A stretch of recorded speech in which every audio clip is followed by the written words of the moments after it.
ગીર ગઢડાના હરમડિયા ગામે બાળક પર મગરના હુમલા બાદ વન વિભાગ હરકતમાં, મગરોને પકડવાની કાર્યવાહી શરૂ. ગીર ગઢડા તાલુકાના હરમડિયા ગામમાં બાળક પર મગરના જીવલેણ હુમલાની ઘટનાએ સમગ્ર વિસ્તારમાં ભયનો માહોલ ઊભો કર્યો છે. ઘટનાના પગલે વન વિભાગ તાત્કાલિક હરકતમાં આવ્યું છે અને સાંગાવાડી નદી વિસ્તારમાં મગરોને પકડવાની ખાસ કામગીરી શરૂ કરવામાં આવી છે.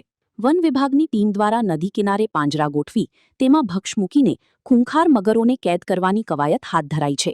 સ્થાનિક લોકોના જણાવ્યા મુજબ સાંગાવાડી નદીમાં મોટી સંખ્યામાં મગરો વસવાટ કરતા હોવાની આશંકા છે, જેના કારણે ગામ લોકોમાં ભારે દહેશત ફેલાઈ છે.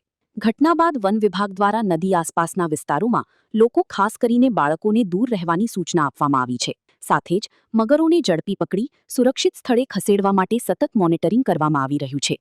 ગામ લોકોએ પણ વન વિભાગ પાસે તાત્કાલિક અસરકારક પગલાં લેવા માંગ કરી છે, જેથી આવી દુર્ઘટનાઓ ફરી ન બને. Report Parag Sangtani, Gir Somnath.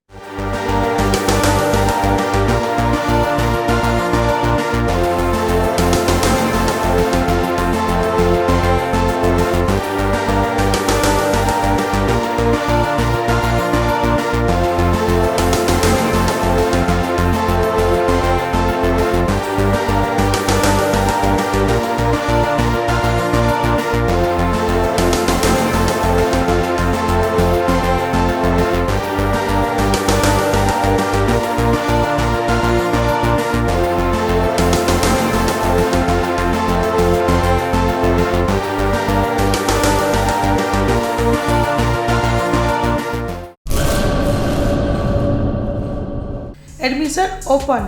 Uma education trust સંચાલિત ઉમા વિદ્યાલય ગુજરાતી અને અંગ્રેજી બંને માધ્યમમાં શિક્ષણ આપવામાં આવે છે.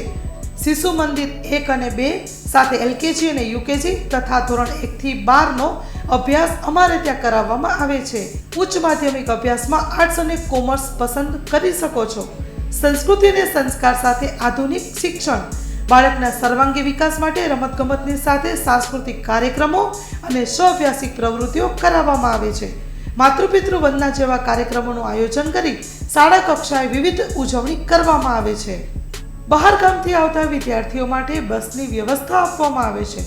સાથે સમૂહ પ્રાર્થના, વ્યાયામો, કસરતો, વાલી મીટિંગ, માતૃપિતૃ વંદના, વિશિષ્ટ કાર્યક્રમોની ઉજવણી અમારે ત્યાં કરવામાં આવે છે. તો રાહ શેની જુઓ છો? આજે જ એડમિશન લ્યો ઉમા વિદ્યાલયમાં. અમારું સરનામું નોંધી લેશો: બેરુ રોડ, નખત્રાણા, કચ્છ.